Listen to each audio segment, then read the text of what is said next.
Мен жаштарга бере турган кеңешим 25 жашка чейин болушунча көп ката кетиргиле. Бирок ката кетирдим деп кабатыр болбогула.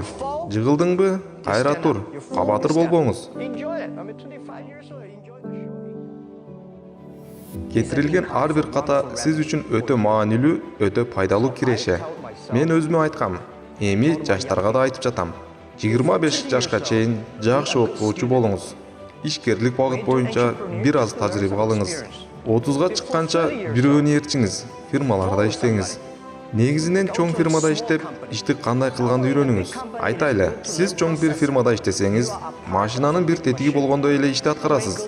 А эгер кичине фирмада иштесеңиз, сиз кумарлануу сезимин, кыялдарды үйрөнөсүз. Бир убакытта бир канча ишти жасаганды үйрөнөсүз.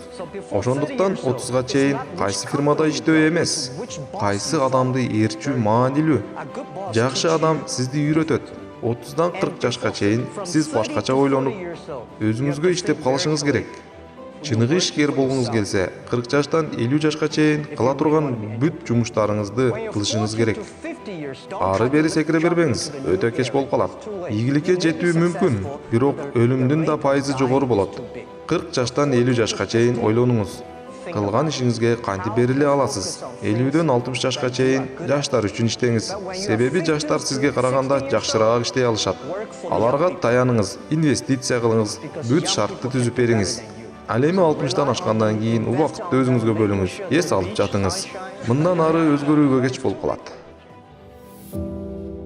Урматтуу достор, ар бир адам бай болгусу келет. Биздин канал миллионерлердин жана миллиардерлердин кеңештерин кыргыз тилине которуп, алардын кеңешин сизге жеткирели деп аракет жасап келебиз. Бизге жазылып, лайк басып, комментарийлерге сунуштарыңыздарды калтырыңыз. Келечек башталды. Сиз да бул жашоодо бай адамдардай жашоого укуктуусуз.